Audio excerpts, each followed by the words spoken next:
Hi everyone, it's Mrs. Aliwal here.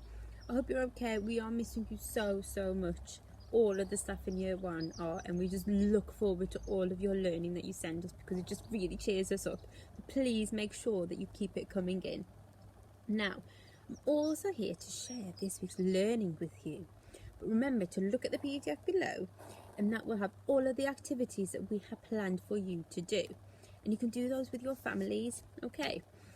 Now the first activity is a nature reserve, so I'll go through what they are, but I'm going to save my favourite one to last, and I'll talk about that in a little bit more detail for you. Now the nature reserve, you've got step-by-step instructions that you can follow. Okay, so this is what it will look like before, and this is what it should look like afterwards.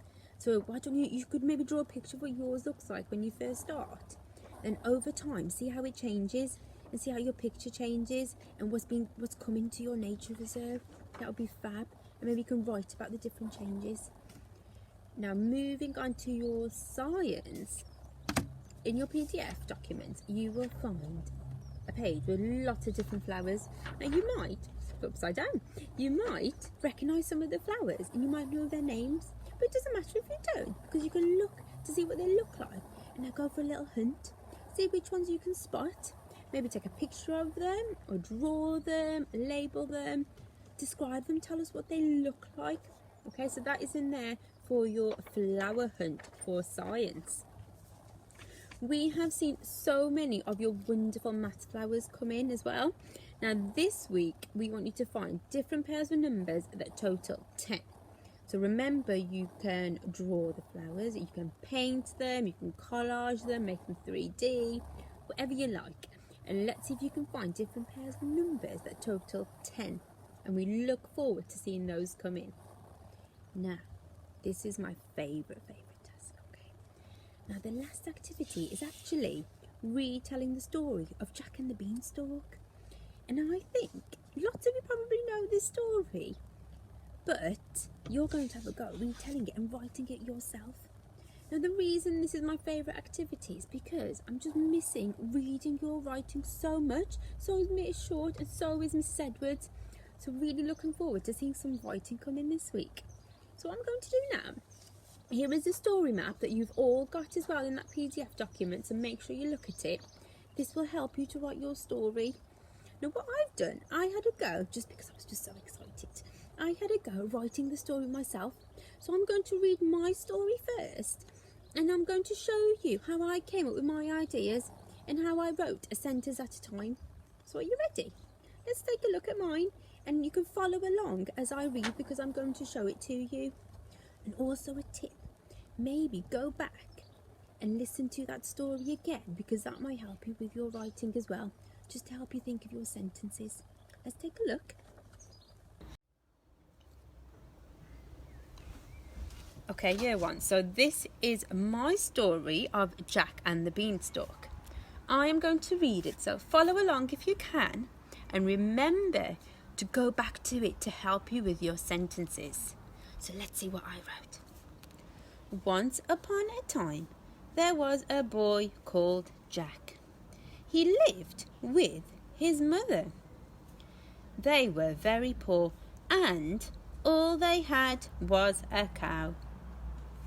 One morning, Jack took their cow to the market to sell her. On the way, Jack met a man, and he gave Jack some magic beans for the cow. Jack's mother saw the beans and she was angry. She threw the beans out of the window. The next morning, Jack looked out of the window. There was a giant beanstalk. He went outside and started to climb the beanstalk. Jack saw a beautiful castle and he went inside. Jack heard a voice saying, "Fee, fi, fo, fum," and he ran into the cupboard. An enormous giant came into the room and he sat down. On the table there was a hen and a golden harp. The giant told the hen to lay an egg, And it did. The giant told the harp to sing, and it did. Then the huge giant fell asleep. Jack jumped out of the cupboard. He took the hen and the harp and he climbed down the beanstalk. The giant climbed down after Jack. Jack's mother took an axe and she chopped down the beanstalk. Jack and his mother lived happily ever after. Okay, Reg one. So that was my story of Jack and the beanstalk.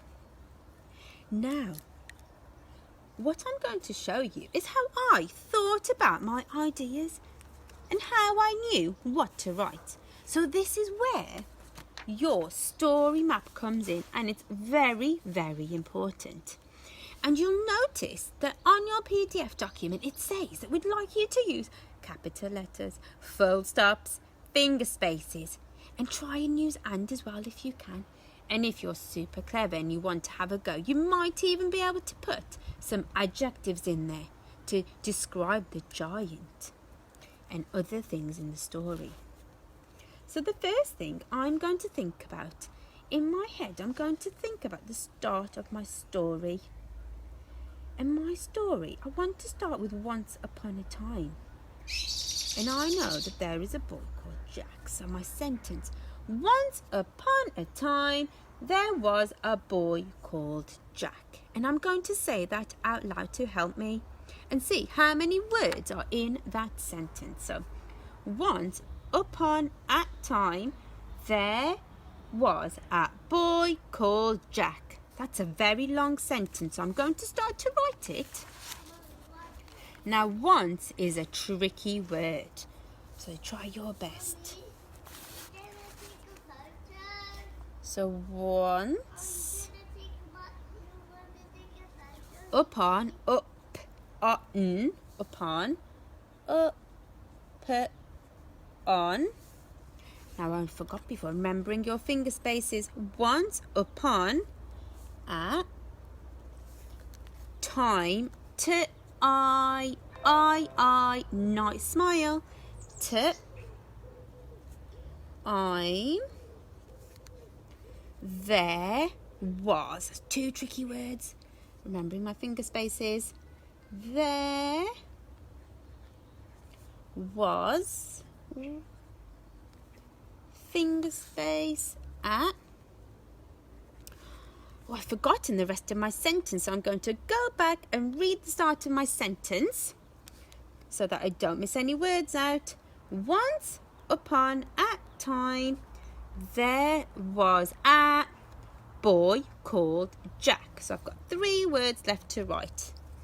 Boy. Oi, oi, toy for a boy. Called Jack. Now, Jack is a name. It's a proper noun, so I'm going to write a tall capital letter. J, A, K. And I can put my full stop at the end. I'm going to go back and just check my sentence to make sure that I've got a capital letter, I've got my finger space, I've got my full stop, and that I haven't missed any words out. Once upon a time, there was a boy called Jack. I'm going to go back to my story map. So I know he lived with his mother. So I might say that first. And he also had a cow.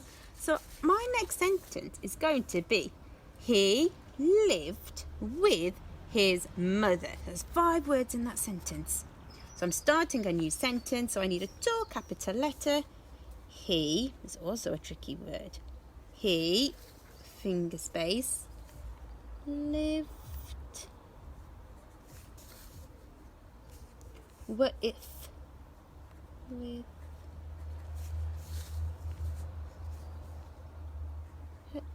his mother. Lots of tricky words in this story. Mother. He lived with his mother, full stop. Okay, my next sentence. Now, I know they were very poor, and looking at my story map, they had a cow. So I am going to think of my next sentence in my head. Right.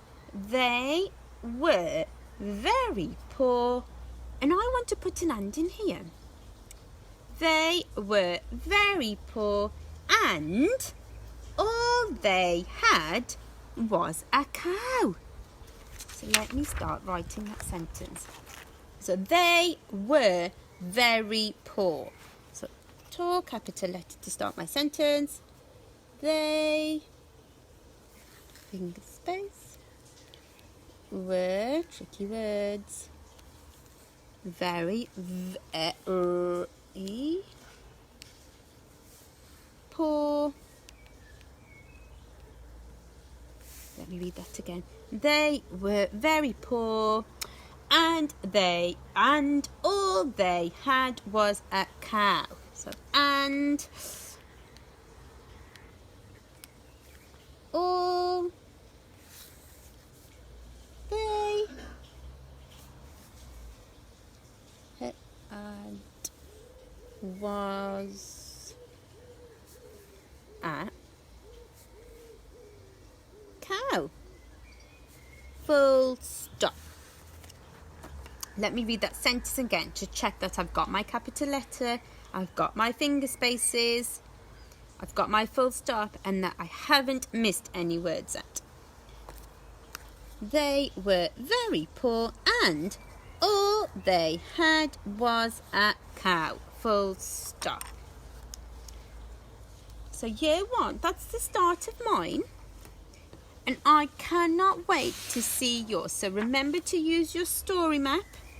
Go along and look at all of the pictures. But make sure you have another listen at my story, because that will really help you and give you lots of wonderful ideas. That's it from me, year one. Please, please, please send us all of your learning, because all of the teachers really, really love seeing it. We look forward to it. It makes us so happy to see what you've been up to. And hopefully we'll see you soon.